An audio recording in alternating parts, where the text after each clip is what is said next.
It begins, as so many great American stories do, in a garage. The year was 1945. The war had just ended, and optimism was everywhere.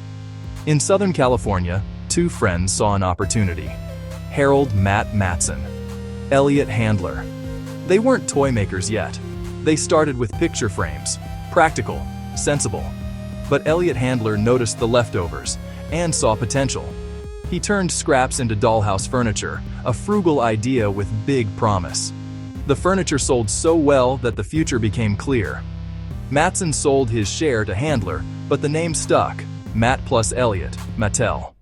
Mattel, founded in 1945, gradually shifted from frames to toys, and never looked back. The next chapter belongs to Ruth Handler. In the 1950s, dolls were mostly babies, practice for caregiving. But Ruth saw her daughter Barbara and friends prefer adult paper dolls to imagine their futures. Her idea, a three-dimensional fashion doll with an adult body. Mattel's board balked. Who would buy a doll with breasts? On a 1956 trip to Europe, Ruth found the Build Lily doll and recognized a blueprint. She brought Lily to California and reimagined the concept. They named her Barbie, after Barbara. Barbie debuted at the American International Toy Fair in New York City in 1959. Chic, poised, and unlike anything the toy world had seen. Buyers were hesitant, but children weren't. After the first TV ads, demand exploded. Barbie became a storytelling platform.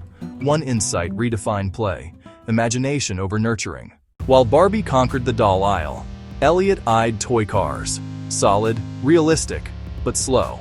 They didn't move like cars. The opportunity, build for speed and spectacle. Enter car designer Harry Bentley Bradley, an unlikely but perfect fit. Launched in 1968, Hot Wheels, Spectraflame finishes, redline tires, revolutionary axles that rolled faster and farther. Purpose-built track turned play into racing. The Sweet 16 stunned the market. Custom Camaro, Beatnik Bandit, Diora, and more. Custom car culture, miniaturized.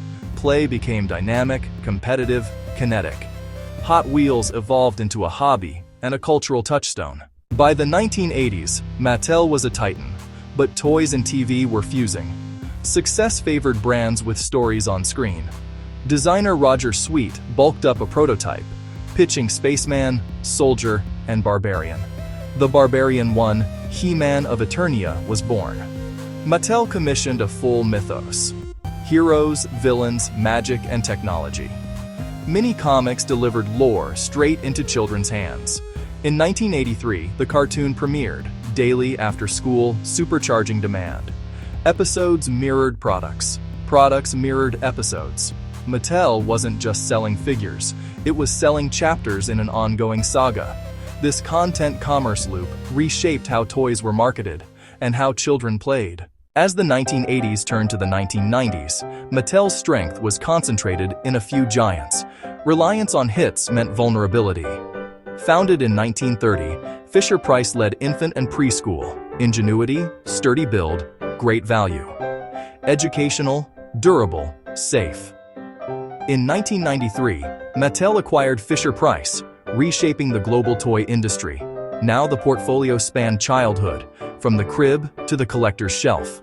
Diversification stabilized a trend-driven business. Fisher-Price Trust plus Mattel distribution accelerated global reach. Same play, worldwide. A family brand with unparalleled recognition. From 1945 wood scraps to global brands, Mattel adapted to culture and technology. Digital disruption forced new moves.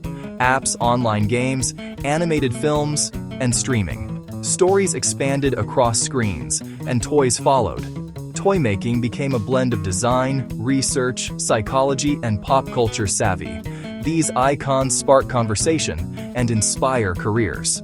Because with the right tools, a child's imagination can become anything.